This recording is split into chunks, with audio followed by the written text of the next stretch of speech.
મનન, મન અને મનન. એટલે મનન જેટલું થાય એટલો ભગવાનનો ટેસ્ટ આવે. મનન છે એ ભગવાનના દર્શનનું હોતે થાય અને ભગવાન શ્રવણનું હોતે થાય. શ્રવણથી ભગવાનના સિદ્ધાંતોનો સાક્ષાત્કાર થાય છે અને દર્શનથી મૂર્તિનો સાક્ષાત્કાર થાય. અને સિદ્ધાંતોનો વધારે સાક્ષાત્કાર થાય અને ભગવાનની જે ઇમેજ છે એ ગૌણપણે સાક્ષાત્કાર થાય શ્રવણથી. એટલે વચનામૃતનું બહુ મનન કરીએ તો ભગવાનની એક ઇમેજ ઊભી થાય કે સ્વામિનારાયણ ભગવાન શું માને છે, એને રુચિ કેવી છે, એની માન્યતા કેવી છે, એને અરુચિ કેવી છે, એની એક ઇમેજ ઊભી થાય. મહારાજ એવું કીધું ને કે શાસ્ત્રમાં દ્રૌપદી, સીતાજી એ આદિક ભક્તોના આખ્યાન લખ્યા છે અને એના સાંભળવાથી એનું જેવું સ્વરૂપ છે એવું દેખાય આવે કે આવા હતા યુધિષ્ઠિર. તો યુધિષ્ઠિરને સાંભળીને આપણા મગજમાં એક યુધિષ્ઠિરની ઇમેજ ઊભી થઈ હોય. એમાં વાઘા ન પહેરાવ્યા હોય, વાઘા એક ના એક હાલે, પણ એક ના એક વાઘા હોય ગમે તે, પણ ઇમેજ ઊભી થાય કે હું માનતા હતા ને હું નહોતા માનતા, એને રુચિ ક્યાં હતી ને ક્યાં નહોતી. એવી રીતે વચનામૃતનું શ્રવણ મનન કરે તો મહારાજની એક ઇમેજ ઊભી થાય છે. મહારાજ હું હતા એવું ઊભી થાય. અને દર્શનનું મનન કરે તો મહારાજની મૂર્તિની થાય છે. તો મહારાજ એવું કીધું કે મૂર્તિ છે એ મુખ્ય છે, મુદ્દો છે. એટલા માટે મહારાજે સાકાર ઉપર વધારે ભાર દીધો છે. મૂર્તિ હોય એટલે એમાં બધું આવી જાય. મૂર્તિની વારંવાર સ્ફૂર્તિ થાય એટલે તો દિવ્ય છે એટલે એમાં ક્યારેક ઇમેજની ઝલક હોતે આવી જાય. પણ આ હોતે જરૂરી ખરું. ગોપાળાન સ્વામી ને ગુણાતીતાનંદ સ્વામી ને એને એ તો બધા મૂર્તિના સાક્ષાત્કાર વાળા હતા, તો ઇમેજ ઉપર વધારે ભાર દીધો. ઇમેજ, મહારાજની ઇમેજ શું છે એને જો જાણે, એના વ્યક્તિત્વને જાણે તો જ મહારાજનો હરખો નિશ્ચય છે. મહારાજને સર્વોપરી પણ જાણે. મહારાજની ઇમેજ છે એ સર્વોપરી છે. એટલે બે સાક્ષાત્કાર થાય. શબ્દનો શ્રવણ મનન કરે તો આવો સાક્ષાત્કાર થાય અને રૂપનું શ્રવણ મનન કરે તો આવો સાક્ષાત્કાર થાય. ભગવાનના રૂપનું વર્ણન છે એ મોટે ભાગે શબ્દ ઉપરથી થાય છે. પંચ વિષયમાં, ભગવાન સંબંધી પંચ વિષયમાં શ્રવણ મુખ્ય છે, રૂપ નહીં. શ્રવણ છે અને શ્રવણ શબ્દ વિષય છે એ રૂપ વિષય કરતા બળવાન છે. કોઈક માણસ સૂતો હોય ઘોર નિંદ્રામાં અને એને કોઈક હાથ કરે કે આનંદ ભગત ઘોર નિંદ્રામાં હોતા તો આનંદ, તો એ ઘોર સુષુપ્તિ તોડી અને શબ્દ ન્યા પોગે. ભગતને એ હોતા હોય ત્યારે એને આગળ રૂપ ગમે એટલું આમ અતિ એટ્રેક્ટિવ રૂપ પડખે રાખો તો એની સુષુપ્તિ તોડી શકે. સ્પર્શ એટલો બધો તોડી ન શકે. અને આ બધા પંચ વિષય છે એ એક તોડી નાખે. આ એક શબ્દમાં જ એવી તાકાત છે કે એની સુષુપ્તિ તોડી શકે છે. અને એ તો ખાલી તમોગુણી તામસી સુષુપ્તિ છે. મોટી સુષુપ્તિ કઈ છે? અજ્ઞાનની, મોહની, અજ્ઞાનની. એ સુષુપ્તિ તોડવી એ શબ્દ તોડે છે, એ રૂપ નથી તોડતું. રૂપથી એટલું જ્ઞાન થતું નથી જેટલું શબ્દથી જ્ઞાન થાય છે ભગવાન સંબંધથી. એટલે રૂકમિણીજી એવું કીધું, શ્રુત્વા ગુણાન ભુવન સુંદર શૃણવતાંતે નિર્વિશ્ય કર્ણ વિવરે હરતોંગતાપમ. એ ભગવાન, મેં તમારી કીર્તિ સાંભળી છે તો એ કાન દ્વારા મારા હૃદયમાં તમારી ઇમેજ ઘરી ગઈ છે. ઇમેજ છે એ સાકાર છે.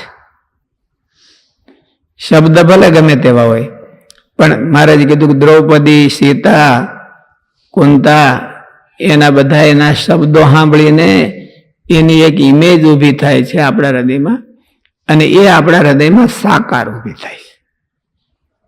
એને કરીને એના જેવા રૂપ છે એવા રૂપનો સાક્ષાત્કાર થાય.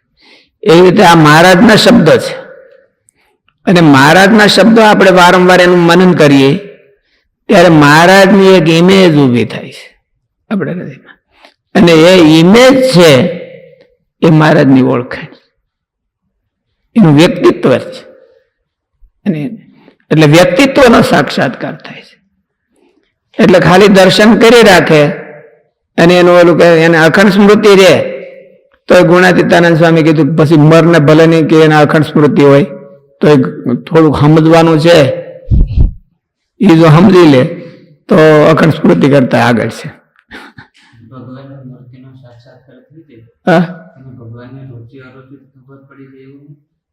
પડી જાય ના ન પડે એમ, પણ ઇમેજનો સાક્ષાત્કાર થયો હોય તો, મૂર્તિ ન થયો હોય તો લાંબે કાળે થતું હોય છે.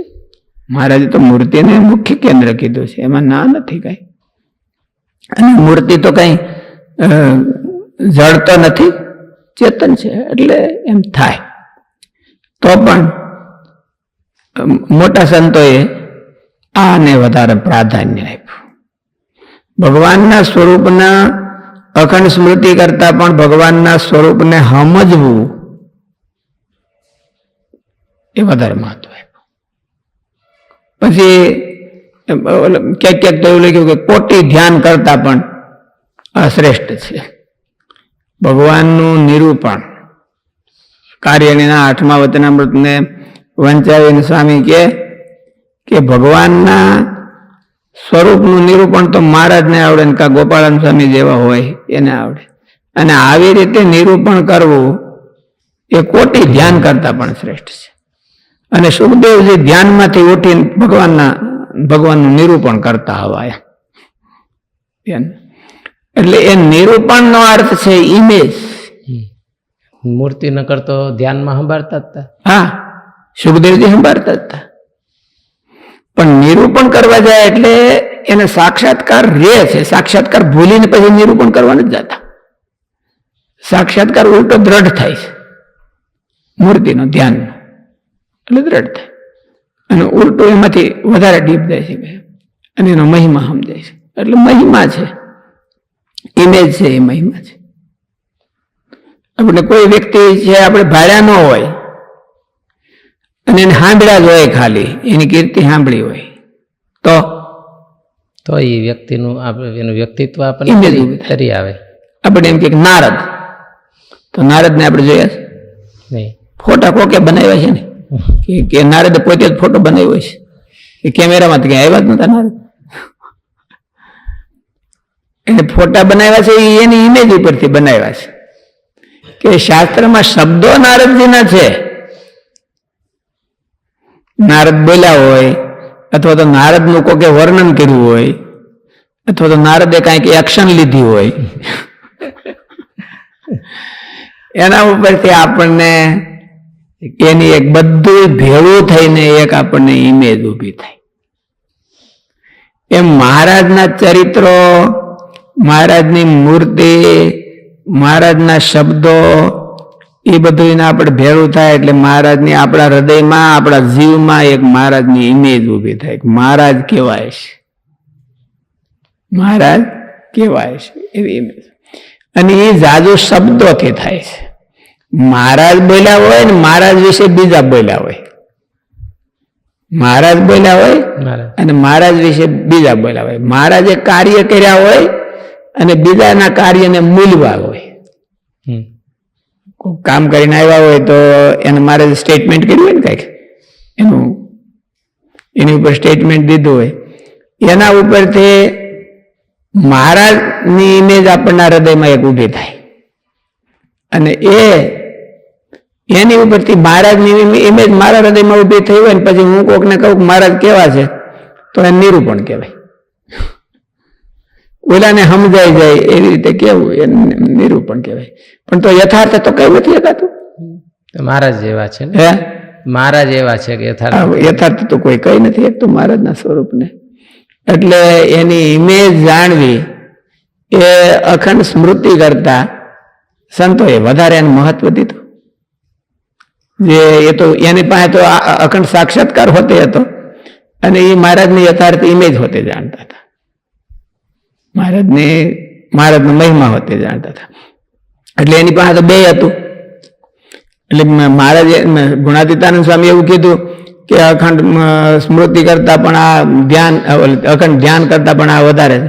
તો કઈ ગુણાતીતાનંદ સ્વામીને ધ્યાનની ખામી હતી એવું તો કઈ નહોતું. એ તો અખંડ ધ્યાન કરતા હતા અને તો એને જણાણું કે આના કરતા આ વધારે શ્રેષ્ઠ છે.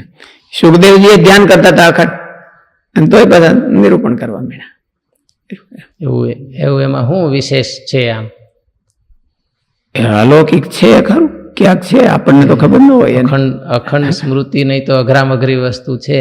હા, તો એનાથી આ શ્રેષ્ઠ છે તો એમાં શું એવું વિશેષ? એટલે એનાથી પ્લસ છે કઈ કેમ, ત્યાં અટકી જવાની જરૂર નથી.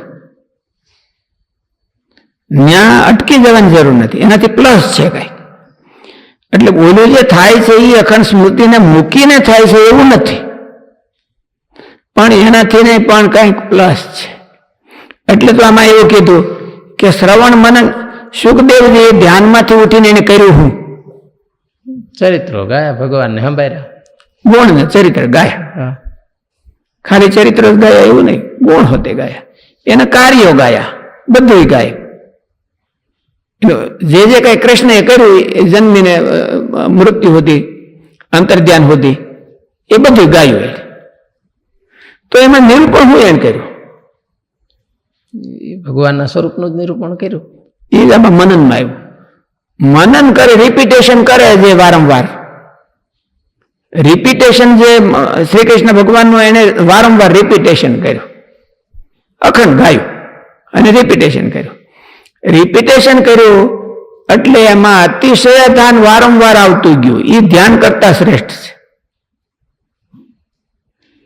ખાલી ધ્યાન કરે વારંવાર તો અતિશય ધ્યાન નથી થતું, એનું થાય છે. ધ્યાન કરે તો એમાં એને અતિશય ધ્યાન થવા માંડ્યું કે પહેલી વાર રિપીટેશન કરીને એને શ્રી કૃષ્ણની ઇમેજ જોઈ, એ બીજી વાર રિપીટેશન કરીને એની ઇમેજ ફરી ગઈ, ત્રીજી વાર રિપીટેશન કર્યું તો એની ઇમેજ ફરી ગઈ, અને વારંવાર.